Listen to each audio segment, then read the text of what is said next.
চলে আসো, খাবার দাও। একবারে ভাত বেড়ে নিয়ে চলে আসলাম তোমার আর আমার, ঠিক আছে? সব তরকারিগুলো নিয়ে চলে আসি, সবার খাওয়া কমপ্লিট, তুমি আর আমি বাকি। ওই তো দুজন খেয়ে নেব।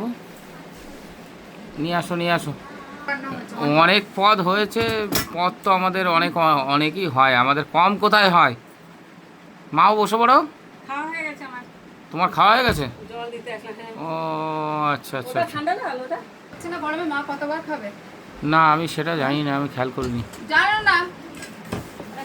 বলবো আর, এই যে সব নিয়ে চলে এসেছি। এইটা একটু ঠান্ডা আছে দেখ। হ্যাঁ ওই ঠান্ডাটা রাখো, আর বাকিটা হচ্ছে ফ্রিজে ডালো। খুলে খেতে পারবি না। কি দিলা? ইলিশ মাছ ভাজা। ইলিশ মাছ ভাজা, আর একটু তেল দাও, আর একটু লঙ্কা দাও। দেখি একটু প্রথম বাইটটা করি। এটাও খেয়ে নাও। আবার মাথা দিচ্ছ? আরে অল্প একটু নাও, আরে বদমাইশ। অল্প একটু নাও। এটা ছিল ভাজা। তারপরে ইলিশ মাছের মাথা দিয়ে কচুর শাক। কচুর শাক তো বাঙালি একটা ঐতিহ্য খাবার, এইটা নিয়ে কোনো কথা হবে না। অনেক কিছু পদ তো। আমাদের অনেক কিছুই হয়, আমাদের কখনো কম হয় না।